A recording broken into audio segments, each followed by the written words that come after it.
Bonsoir à vous tous et merci d'être avec nous. Nous sommes dans le programme du soir sur New World Info. Nous allons parler dans le décryptage de l'actualité ce jour de la Libye et évoquer l'ouverture du dialogue politique de Tunis. On en parle tout de suite avec Mamadou Diouf qui est avec nous. Bonsoir Mamadou Diouf. Bonsoir Samuel. 75 représentants libyens choisis par les Nations Unies sont réunis depuis ce lundi 9 novembre à Tunis pour trouver une solution politique à la crise en Libye. Si la feuille de route est acceptée de tous, l'ordre des priorités diverge. S'occuper d'abord des noms ou de la forme du futur régime politique, c'est la question qui a été au centre des premières discussions lundi midi, l'après-midi de lundi, lors du forum du dialogue politique libyen donc à Tunis. Mamadou Diouf, on voit que les acteurs libyens se déplacent de capitale en capitale. À Tunis, sur quoi se concentrent les discussions? À Tunis, on va assister à la discussion, j'allais dire, tant attendue, parce que si vous voyez le nombre de participants, il est très différent des groupes de 5 plus 5 que l'on faisait au départ. On va maintenant vers la mise en application de la feuille de route. Et pour Tunis, on va vers le plus difficile, puisque le cessez-le-feu est là. Heureusement, jusqu'à présent, il persiste. Après le cessez-le-feu, il faut faire en sorte qu'on n'ait plus une Libye de l'Ouest et une Libye de l'Ouest. Et ce dialogue en Tunisie a ce rôle. Il va falloir mettre en place ce gouvernement unifié. Il va falloir mettre en place l'autorité qui va diriger la Libye. Et cette autorité aura la charge d'organiser des élections dans 18 mois.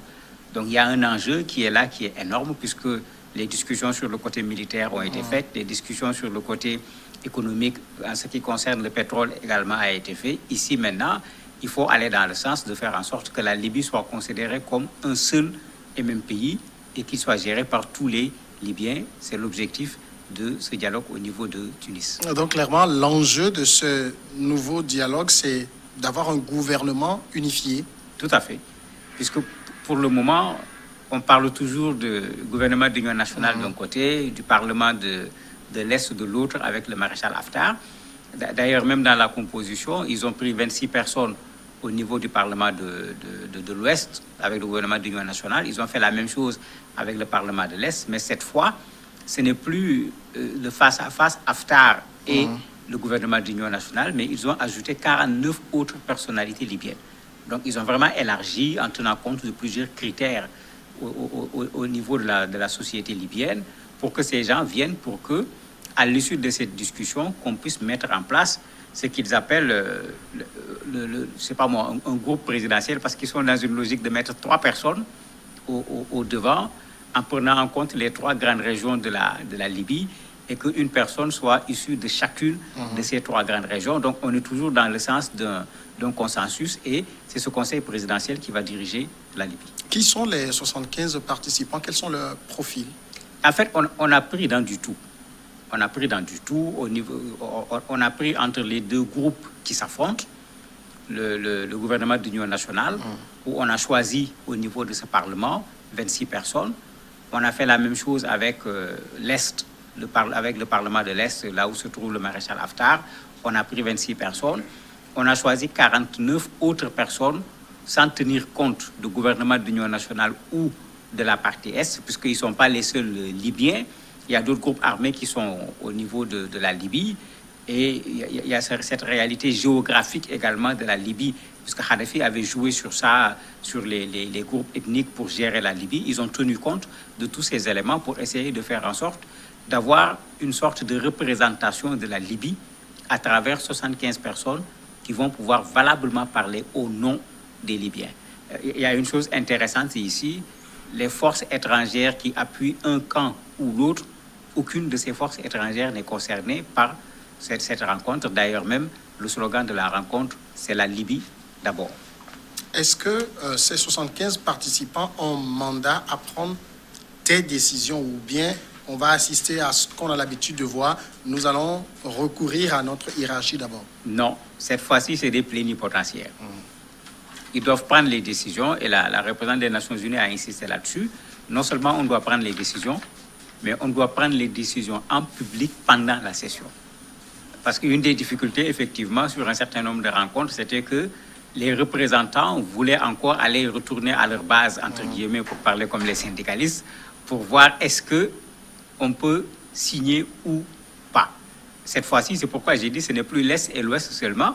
Il y a également des personnalités qui sont là et leur mandat, c'est que c'est eux qui doivent prendre la décision. Et les décisions doivent se prendre dans la transparence, c'est le mot qui est utilisé. Les décisions doivent se prendre publiquement et pendant la session. Donc il ne s'agira plus d'aller retourner dans quelques blocs que ce soit pour voir est-ce qu'on va prendre la décision ou pas. Ouverte lundi, on est aujourd'hui mercredi. Où en sont les discussions? Est-ce qu'il y a des avancées ou bien il y a des blocages? Il y a beaucoup de difficultés.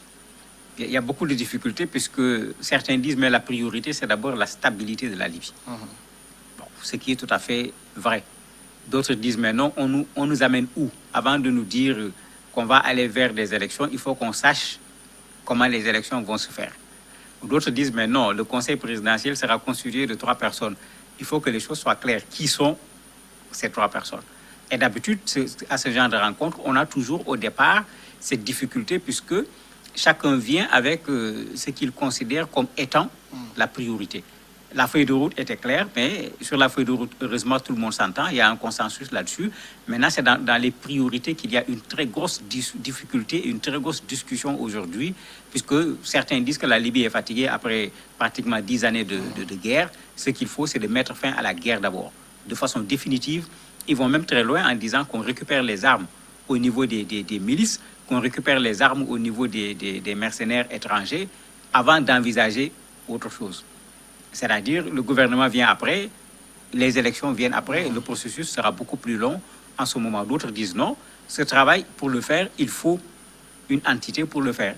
Et cette entité ne peut pas être les entités existantes actuellement, puisque ce sont des entités de l'Ouest, de l'Est, et qui sont en plus antagonistes. Il faut une entité libyenne pour pouvoir faire ce travail. Donc il y a cette difficulté qui est là, c'est pourquoi le président tunisien leur a dit au départ, attendez, vous avez rendez-vous avec l'histoire. Si vous ratez ce rendez-vous, vous serez responsable de ce qui se passera en Libye demain. Et j'espère qu'ils vont bien comprendre ce message du président tunisien. Il y a un certain nombre d'acteurs qui craignent que des accords qui pourraient être issus de ces discussions de Tunis ressemblent aux accords de Skirat, ces accords qui ont en 2015 contribué à mettre en place le gouvernement d'union nationale, gouvernement qui finalement n'a jamais réussi à réunifier la Libye.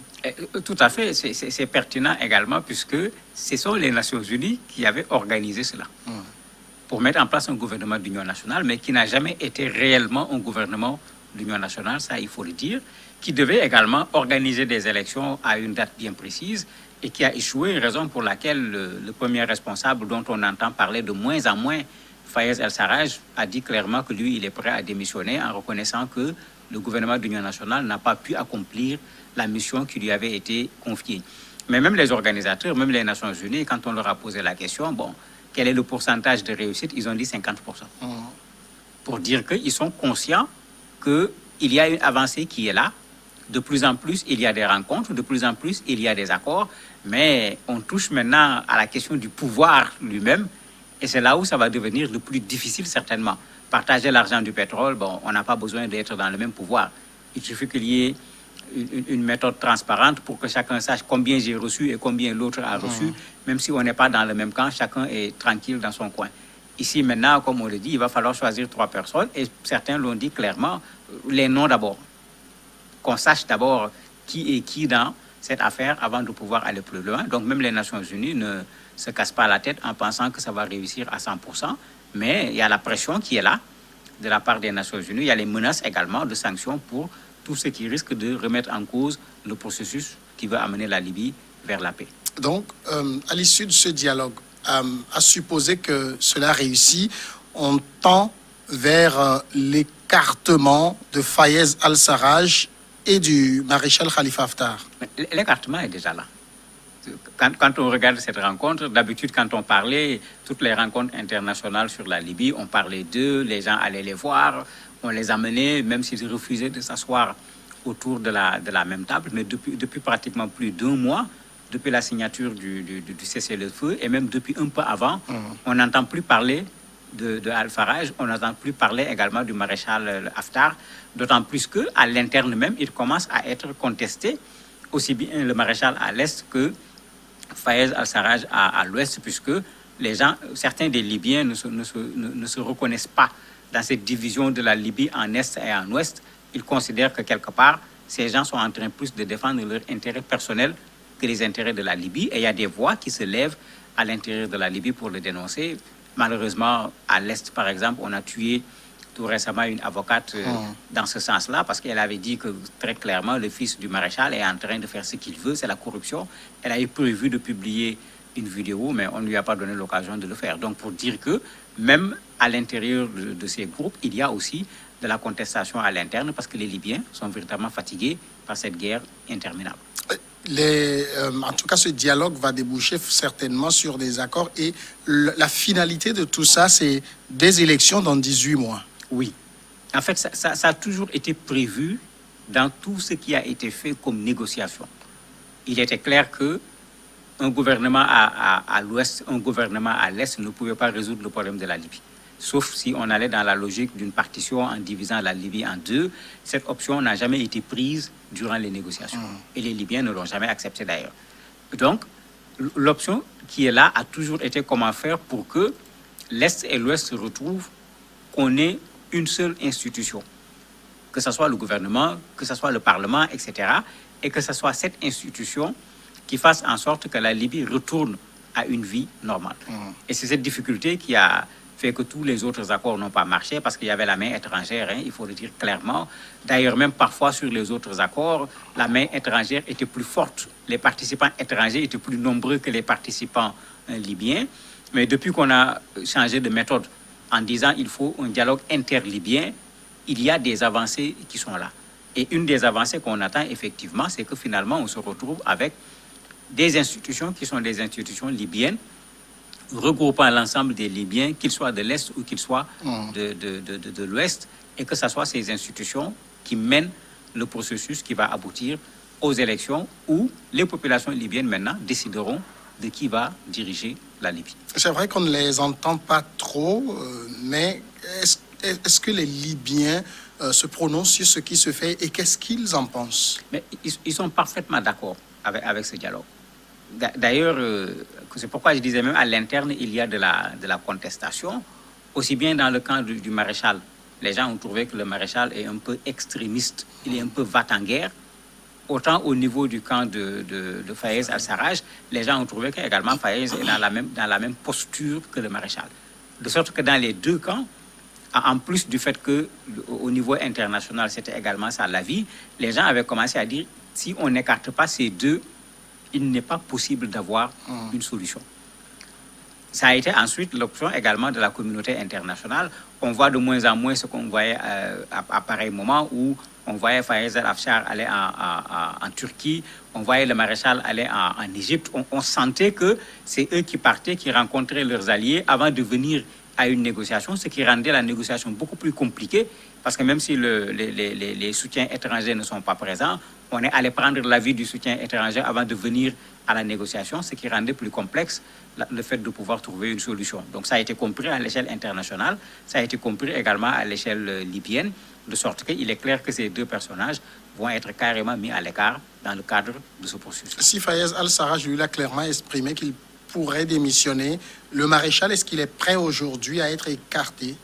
Il n'est certainement pas prêt, parce que la clarté que Fayez al-Sarraj a montrée pour dire clairement il trouve qu'il n'a pas réussi sa mission avec le gouvernement d'union nationale, donc il doit rendre le tablier, le général ne l'a pas montré. Mais c'est la raison pour laquelle la contestation aujourd'hui est plus forte au niveau de l'Est qu'au niveau de l'Ouest. Cet avocat dont je parlais qu'on a tué, ce n'est pas la première fois. Il y a une autre dame qui est députée qui a disparu, qu'on a enlevée comme ça, qui avait contesté quand le maréchal a décidé d'attaquer la partie ouest pour prendre Tripoli par les armes. Donc il y a toujours eu cette contestation, mais qu'on n'a pas voulu entendre, puisque les deux têtes étaient vraiment sur des positions très tranchées, et avec ces positions tranchées, il n'était pas possible de faire de la négociation. Maintenant, les gens commencent à s'exprimer et on se rend compte qu'il n'y a pas deux fronts seulement comme on le croyait, mais même à l'intérieur de chaque front, les options, les priorités ne sont pas exactement les mêmes. Et c'est ça qui fait la force un peu de cette méthode où c'est les Libyens seulement qui négocient entre eux sous l'égide des Nations Unies. Donc les Libyens posent les problèmes de la Libye et les populations sont très claires. Les gens veulent que la guerre s'arrête, qu'on reconstruise la Libye, parce que la Libye n'était pas ce que l'on voit aujourd'hui quand même. On pourra reprocher plein de choses à Muammar el-Kadhafi, mais il avait quand même mis les Libyens dans des conditions de vie qui étaient acceptables. Mamadou Diouf, merci d'avoir répondu à nos questions. C'est moi qui vous remercie. On marque la pause et on revient après pour l'invité de ce soir.